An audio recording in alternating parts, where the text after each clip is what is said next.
Assalamualaikum warahmatullahi wabarakatuh. Kami dari kelompok 2 mata kuliah kewirausahaan.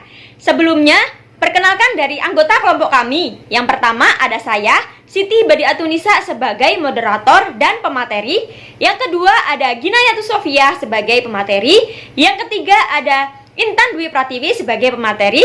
Yang keempat ada Siti Dwi Ardianti sebagai pemateri. Yang kelima ada Siti Meisyarah sebagai pemateri. Dan yang keenam ada Lailatul Fadilah sebagai pemateri. Saat ini, kewirausahaan telah menjadi topik yang hangat. Kewirausahaan sebagai sebuah konstruk yang biasa diartikan untuk menggambarkan orang-orang yang memiliki inovasi, kreativitas, dan terbuka akan perubahan. Bila sebuah negara memiliki penduduk yang memiliki jiwa kewirausahaan yang tinggi, merupakan hal yang baik karena dapat mendorong perekonomian negara. Jiwa kewirausahaan merupakan jiwa yang produktif, yang mampu melihat peluang dan mengkonversikan menjadi sebuah keuntungan bisnis. Sehingga dengan banyak usaha yang didirikan dapat meningkatkan kesejahteraan serta mengurangi tingkat pengangguran. Dalam berwirausaha terdapat kunci kesuksesan untuk memulai suatu usaha. Yang pertama mengenai kemampuan menuangkan ide atau gagasan cemerlang, yang kreatif, inovatif, dan mempunyai nilai ekonomi yang tinggi. Maka dari itu, kelompok kami di sini akan menjelaskan yang pertama mengenai sumber ide bisnis, yang kedua mengenai menyusun ide bisnis berdasarkan analisis peluang, yang ketiga mengenai menyusun ide bisnis berdasarkan analisis tantangan, yang keempat mengenai merumuskan usaha baru, yang kelima mengenai mengorganisasikan bisnis, dan yang keenam mengenai mitigasi resiko kegagalan. Selamat menyaksikan. Sebelum saya menjelaskan mengenai sumber ide bisnis, di sini saya akan menjelaskan pengertian dari ide bisnis atau usaha terlebih dahulu. Nah, dalam Kamus Besar Bahasa Indonesia, ide atau gagasan ini merupakan rancangan yang tersusun dalam pikiran. Ide atau gagasan ini sama dengan cita-cita, sedangkan bisnis atau usaha dalam ilmu ekonomi merupakan suatu organisasi yang menjual barang atau jasa kepada konsumen atau bisnis lainnya untuk mendapatkan laba. Selanjutnya, ide usaha atau bisnis ini merupakan respon seseorang. Nah, banyak orang atau suatu organisasi untuk memecahkan masalah yang teridentifikasi atau untuk memenuhi kebutuhan di suatu lingkungan, yakni pasar dan masyarakat. Kemudian, mencari sebuah ide bisnis yang bagus adalah langkah yang awal untuk mengubah keinginan dan kreativitas pengusaha menjadi peluang usaha atau bisnis.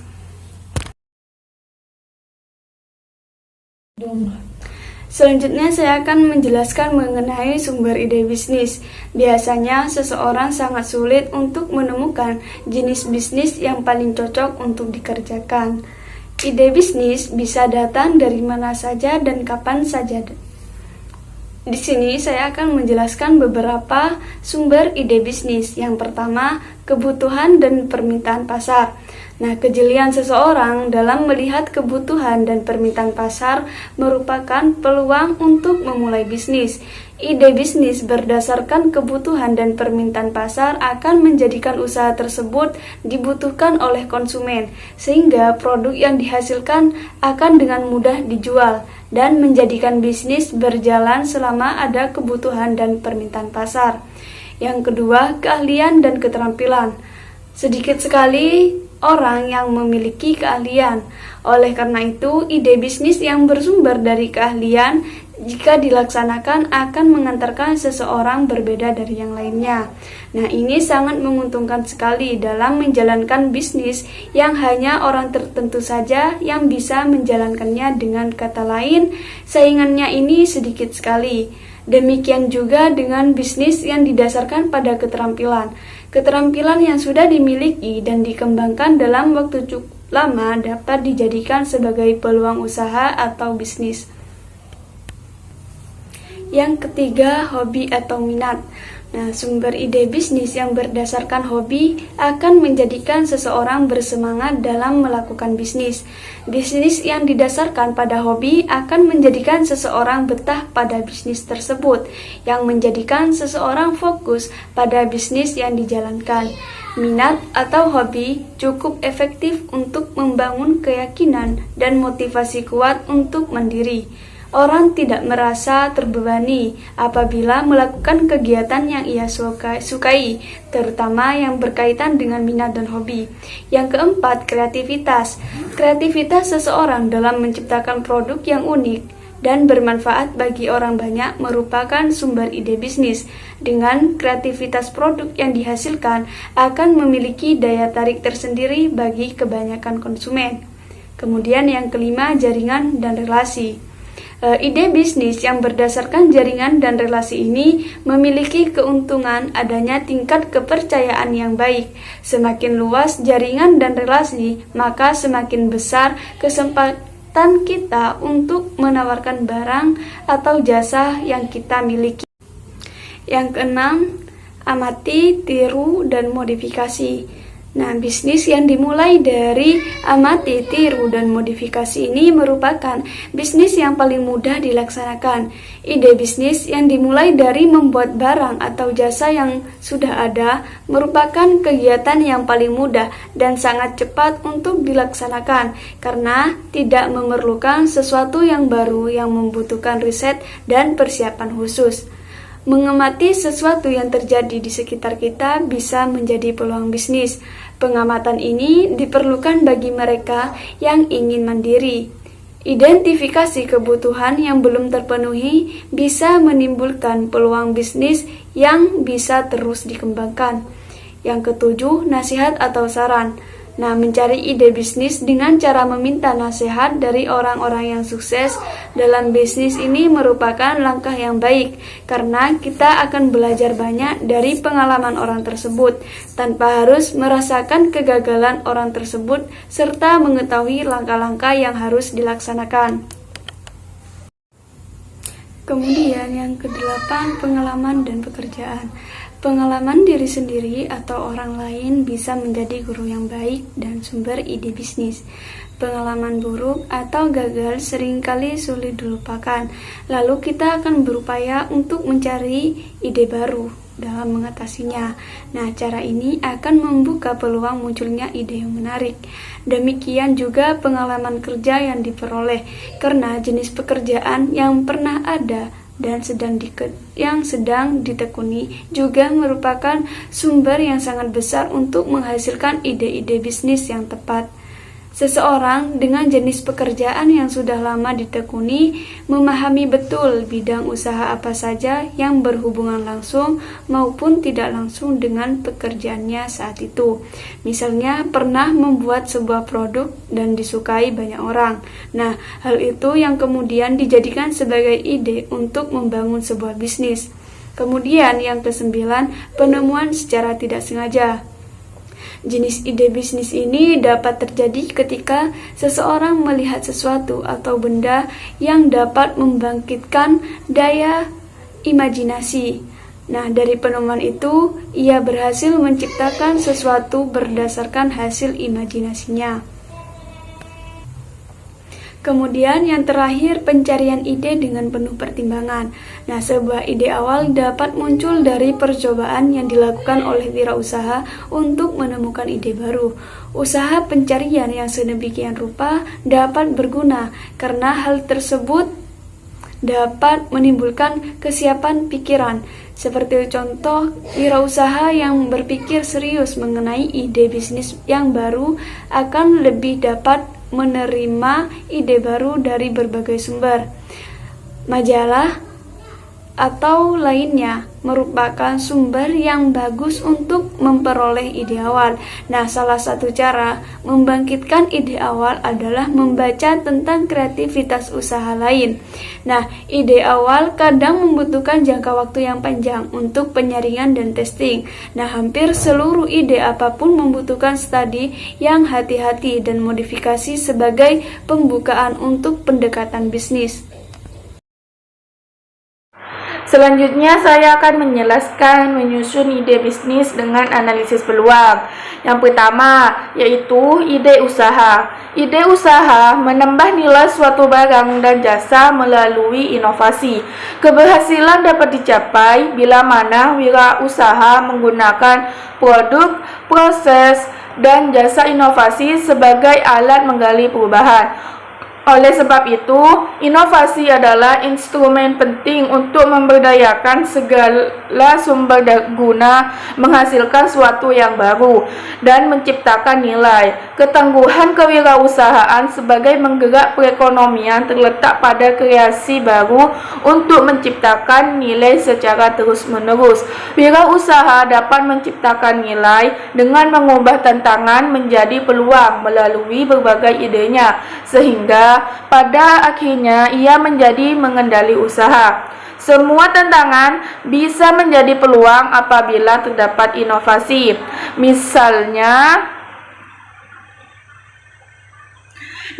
menciptakan permintaan melalui penemuan baru. Dengan penemuan baru, pengusaha mengendalikan pasar, menciptakan konsumen untuk produknya. Menurut Zimmerel, bagi wirausaha, ide dapat menciptakan peluang untuk memenuhi kebutuhan real di pasar. Ide-ide itu menciptakan potensi pasar yang sekaligus merupakan peluang usaha. Dalam mengevaluasi dan mengidentifikasi semua risiko yang mungkin terjadi dengan cara yang pertama, mengurangi risiko melalui strategi yang proaktif. Kedua, menyebarkan risiko ke aspek-aspek yang paling mungkin. Ketiga, mengelola risiko yang mendatangkan nilai atau manfaat. Selanjutnya ialah analisis peluang. Yang kedua ialah sumber-sumber potensi peluang. Agar ide-ide yang potensial dapat menjadi peluang bisnis, wirausaha harus bersedia melakukan evaluasi terhadap peluang itu secara terus-menerus. Proses penjaringan ide disebut proses screening, merupakan cara terbaik untuk menuangkan ide potensial sehingga menjadi produk atau jasa yang sesungguhnya. Langkah penjaringan ide dapat dilakukan dengan cara sebagai berikut. Yang pertama, menciptakan produk baru dan berbeda. Yang kedua, mengamati pintu peluang. Yang ketiga, analisis produk dan jasa. Keempat, menaksir biaya awal. Dan yang terakhir, kelima, menghitung risiko yang mungkin terjadi. Selanjutnya, analisis peluang yang ketiga ialah bekal pengetahuan dan kompetensi kewirausahaan.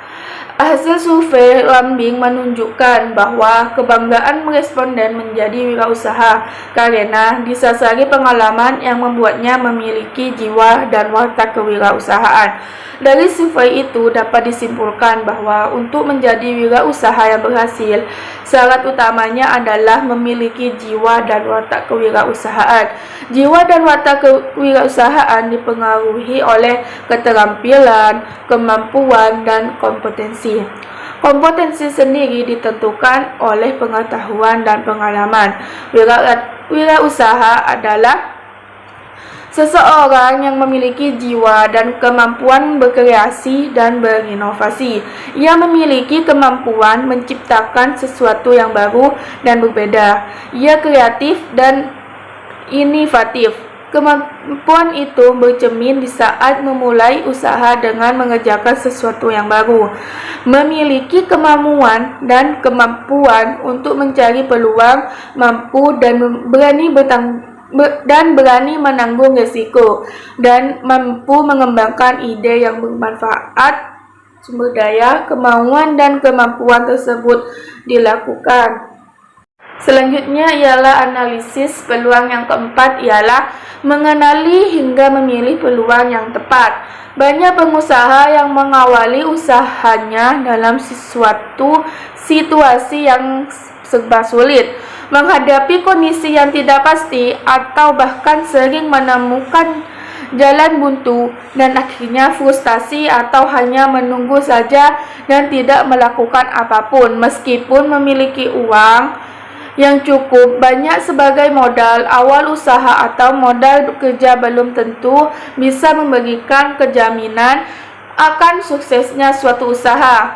Terlebih jika modal yang dimiliki pas-pasan, bahkan mungkin tidak punya modal sama sekali. Hal ini akan membuat kondisi semakin sulit. Kerugian besar yang dapat menghabiskan modal yang dimiliki sebenarnya dapat dihindari atau paling tidak dapat ditekan sekecil mungkin jika kita bisa memilih usaha yang benar-benar tepat sesuai dengan kondisi dan kemampuan kita, yaitu usaha yang kita sukai atau kita mempunyai kompetensi dalam bidang usaha tersebut. Selanjutnya, analisis peluang yang kelima, mengenali kebutuhan pasar. Usaha berkembang karena ada permintaan, dan hanya bisnis kecil muncul karena ada kebutuhan pasar yang belum terpenuhi, seperti membidik pasar kaum muda atau ABG. Misalnya kosmetik, telepon genggam dengan fitur-fitur yang menarik, dan pulsa yang murah, factory outlet, atau sangat menghemat waktu jika hanya sekali belanja dengan membuat situs perdagangan secara online atau layanan antar barang. Materi selanjutnya yaitu mengenai menyusun ide bisnis atau rencana bisnis berdasarkan analisis tantangan. Memulai dan mengoperasikan bisnisnya sendiri, biasanya seorang wirausaha memerlukan kerja keras, menyita banyak waktu, dan membutuhkan emosi. Wirausaha mengalami tekanan pribadi yang tidak menyenangkan, seperti kebutuhan untuk menginvestasikan lebih banyak waktu dan tenaganya.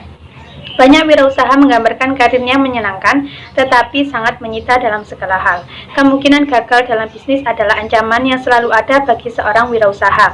Tidak ada jaminan kesuksesan seorang wirausaha, harus menerima berbagai resiko yang berhubungan dengan kegagalan bisnis. Tak seorang pun yang ingin gagal, tetapi selalu ada kemungkinan bagi orang yang memulai suatu bisnis. Dalam memutuskan karir menjadi seorang wirausaha, maka seharusnya melihat aspek positif dan negatifnya. Tantangan yang berupa kerja keras, tekanan emosional, dan resiko meminta tingkat komitmen dan pengorbanan jika mengharapkan untuk mengambil sebuah imbalan. Memulai sebuah usaha atau bisnis merupakan pencapaian besar bagi seorang wirausaha. Namun, mempertahankan usaha tersebut untuk tetap bergerak dan berjalan adalah salah satu tantangan bisnis yang paling berat. Memang masa paling sulit dalam sebuah bisnis atau usaha adalah di masa awal, di mana pada saat itu belum mempunyai sumber daya manusia yang mumpuni. Jumlah customer atau klien pun belum cukup untuk membuat bisnis hidup dan berkembang, sehingga akan muncul tantangan dalam berwirausaha yang berkembang pada saat ini, seperti contoh keterbatasan modal, sulitnya mengatur perizinan, dan lain sebagainya. Berikut ini adalah beberapa tantangan dalam memulai sebuah bisnis dan strategi untuk mengatasinya. Yang pertama yaitu kurangnya pengalaman dan pengetahuan. Tantangan mendirikan usaha baru yang pertama adalah kurangnya pengalaman dan pengetahuan tentang dunia bisnis dan wirausaha. Biasanya hal ini dialami oleh mereka yang baru pertama kali membuat bisnis tanpa pernah bekerja di perusahaan kecil sebelumnya. Pengetahuan dasar seperti bagaimana cara riset pasar, membuat target market, dan lain sebagainya sangatlah penting untuk diketahui oleh seorang wirausahawan. Oleh karena itu, mempelajari pengetahuan dasar dalam dunia bisnis juga tidak harus di sekolah ataupun di kampus. Bisa mempelajarinya dengan mengikuti kursus, bekerja sebagai part-timer di bisnis kecil milik teman ataupun saudara, dan membaca buku atau menonton dari YouTube. Yang kedua yaitu kurangnya relasi dan jaringan antar sesama pebisnis. Membangun networking atau relasi dalam sebuah bisnis merupakan salah satu hal yang sangat penting, sebab networking akan membantu perkembangan bisnis dalam jangka waktu panjang. Tetapi, networking atau relasi dengan wirausahawan lain maupun dengan klien tidak bisa dibangun dengan mudah, kecuali jika sudah memiliki modal networking sebelum bisnis itu dibangun. Kurangnya relasi dan jaringan dengan wirausahawan lain bisa membuat usaha kurang dikenal oleh masyarakat. Oleh karena itu, mulai membangun networking sejak awal bahkan sebelum bisnis tersebut dibuat. Salah satu caranya adalah dengan aktif di organisasi ataupun mengikuti komunitas wirausahawan setempat. Yang ketiga yaitu krisis percaya diri. Beberapa orang mungkin tidak menghiraukan masalah krisis kepercayaan diri. Padahal masalah ini merupakan salah satu tantangan mendirikan usaha yang bisa berakibat fatal terhadap bisnis yang sedang dijalankan. Banyak orang yang tidak siap dan berujung mengakhiri bisnisnya karena kurang kepercayaan diri di tengah menjalani proses. Meskipun bisnisnya sudah dikenal dan memiliki market yang cukup besar, dan karena masalah yang satu ini berhubungan dengan psikologis, perlu mencari cara dalam mengatasinya sendiri. Karena setiap orang memiliki cara yang berbeda-beda dalam mengatasi krisis percaya diri. Yang keempat yaitu pengelolaan keuangan dan sumber pendanaan. Mengelola uang dalam bisnis juga tidak semudah yang dibayangkan. Harus menghitung berapa banyak modal yang dikeluarkan untuk bahan baku pembuatan produk, pemasaran, penjualan, baru menghitung jumlah yang dihasilkan dari penjualan.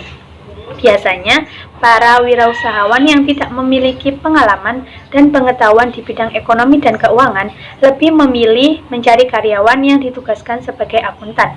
Selain itu, sebagai wirausahawan baru juga harus pintar dalam mencari sumber pendanaan agar bisnis bisa terus berjalan dan berkembang.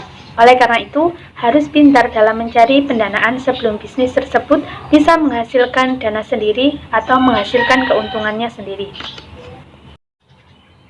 Yang kelima yaitu menentukan harga sebuah produk.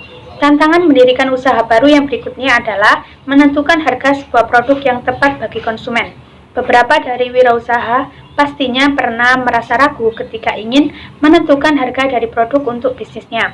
Memasang harga terlalu tinggi tentunya akan membuat konsumen berkurang karena merasa terlalu mahal.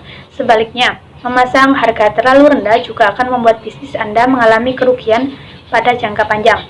Oleh karena itu, tentukan harga sebuah produk dengan cara menghitung modal pembuatan tiap produk termasuk upah dari tenaga karyawan. Dan pastikan harga dari produk yang dijual tidak akan menyebabkan kerugian besar ketika harga bahan baku sedang naik karena pengaruh pasar yang fluktuatif. Materi yang selanjutnya yaitu mengenai merumuskan usaha baru. Merumuskan suatu usaha baru tidak hanya berbekal keyakinan, namun diperlukan perencanaan usaha atau bisnis plan. Menjalankan suatu usaha, khususnya usaha baru, tidak mungkin tanpa ada rencana atau perumusan sebelumnya. Nah, rencana atau merumuskan suatu usaha baru harus ada meskipun sederhana yang secara tertulis. Perencanaan atau perumusan yang tidak tertulis pasti sudah ada di pikiran, yaitu suatu rekayasa secara sederhana tentang jawaban dari berbagai pertanyaan antara lain, seperti usaha apa sih yang akan dibuka, mengapa memilih usaha tersebut, di mana lokasinya, siapa konsumennya, kemudian dari mana sih sumber modal, dan lain sebagainya. Masih banyak lagi pertanyaan-pertanyaan seperti itu. Nah, cara berwirausaha baru seperti ini cenderung melaksanakan kegiatan trial and error atau coba-coba. Nah, seandainya gagal, mereka akan beralih ke usaha yang lain. Model seperti itu banyak banget dijumpai di sekitar kita. Nah, oleh sebab itu diperlukan merumuskan suatu usaha baru. Ada suatu perumusan usaha baru yang secara efektif itu akan membawa manfaat besar bagi perusahaan. Nah, adanya perumusan atau perencanaan dalam usaha baru ini juga menunjukkan keseriusan perusahaan dalam mengarungi pasar. Perumusan ini juga berguna untuk mengetahui langkah-langkah perusahaan dalam menghadapi persaingan usaha. Ada beberapa cara yang bisa digunakan untuk membuat perumusan usaha yang efektif. Seperti yang pertama, ada riset yang mendalam. Nah, riset menjadi hal yang sangat penting bagi keberlangsungan sebuah perusahaan dalam menjalankan bisnisnya. Oleh sebab itu, umumnya perusahaan akan memberikan dana yang besar dalam melakukan riset dalam berbagai hal. Riset ini juga berguna dalam pembuatan sebuah rencana usaha yang efektif. Riset dapat membantu perusahaan dalam memetakan produk, target pasar, hingga pesaing-pesaingannya. Kemudian yang kedua ada menentukan tujuan rencana usaha. Agar pembuatan rencana usaha bisa efektif, kenali dulu tujuan rencana usaha tersebut. Nah, mengenali apa saja tujuan rencana usaha dapat membantu untuk menyusun berbagai strategi marketing hingga arah perusahaan. Nah, strategi dan tujuan ini tuh dibuat berdasarkan riset yang mendalam sebelumnya. Kemudian yang ketiga ada mencari tahu hal yang terlarang bagi perusahaan.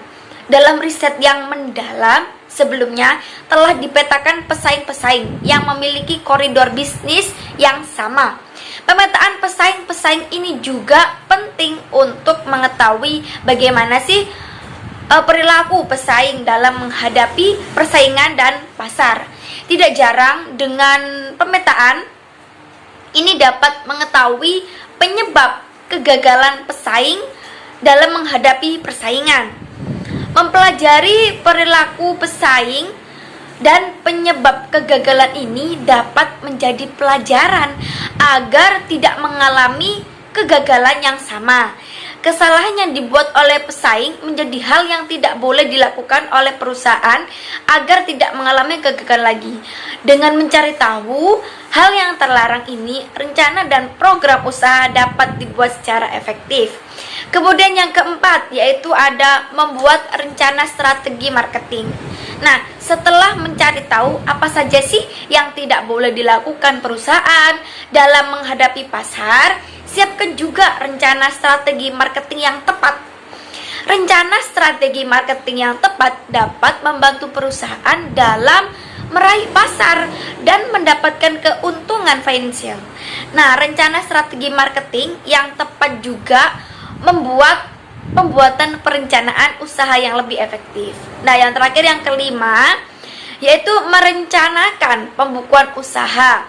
Hal yang sering diabaikan saat melakukan perencanaan bisnis adalah pembukuan. Padahal pada kenyataannya proses pembukuan adalah hal yang harus ada saat bisnis. Nah, saat bisnis dibangun itu, stigma proses pembukuan yang sulit dan memakan waktu masih sangat kuat bagi mereka yang sedang berencana membangun bisnis. Lalu yang selanjutnya yaitu pengorganisasian bisnis.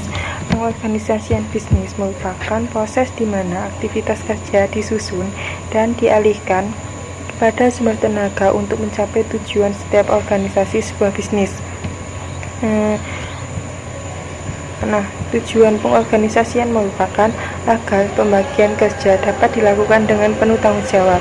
Pemberian tugas diharapkan dapat meningkatkan keterampilan masing-masing anggota organisasi dalam mengelola tugasnya ditugaskan. Jika organisasi dijalankan dengan tidak baik dan tidak sesuai dengan bidang keahliannya, bukan tidak mungkin akan menyebabkan kesalahan dan pelaksanaan pekerjaan. Nah, berikut yaitu tujuan pengorganisasian. Yang pertama yaitu membantu koordinasi. Di dalam suatu bisnis harus menetapkan unit kerja untuk mengkoordinasikan sehingga tujuan organisasi dapat dicapai dengan mudah dan efektif. Lalu yang kedua yaitu memperlancar pengawasan. Dukungan pengawasan dengan menunjuk anggota manajer yang kompeten di setiap unit organisasi. Yang ketiga yaitu memaksimalkan manfaat spesialisasi. Di dalam memanfaatkan spesialisasi ini membantu seseorang menjadi lebih berpengalaman dalam profesi tertentu. Lalu yang selanjutnya yaitu penghematan biaya. Selanjutnya meningkatkan kerukunan hak antar hubungan sesama karyawan. Untuk melakukan ini, manajer harus mampu mempertaruhkan pendekatan sosial dengan menyampaikan rasa solidaritas dan berusaha memuaskan dan menyelesaikan perbedaan individu. Selanjutnya yaitu secara umum, pengertian organisasi merupakan sekelompok orang yang bekerja sama guna mencapai sasaran dan tujuan tertentu. Prinsip bekerja sama itu dapat diperinci lagi dengan seluruh rincian itu disebut prinsip organisasi. Ini juga berlaku untuk aktivitas bisnis. Berikut 8 prinsip organisasi sebagai berikut. Yang pertama yaitu sasaran dan tujuan. Prinsip ini bertujuan untuk mengejar sasaran organisasi atau suatu bisnis secara cermat. Lalu yang kedua yaitu pengelompokan dan pembagian kerja. Pengambilan keputusan memecah seluruh pekerja ke dalam kelompok-kelompok yang lebih kecil beserta uraian tugasnya. Yang selanjutnya yaitu pendelegasian wewenang. Perlu diuraikan hal yang menjadi tugas dan wewenang setiap kelompok. Selain itu juga dirinci kepada siapa mereka harus bertanggung jawab dan siapa juga yang menerima tanggung jawab itu. Diuraikan pula hubungan antar kelompok agar tercapai koordinasi yang sebaik-baiknya. Lalu yang selanjutnya yaitu kendali.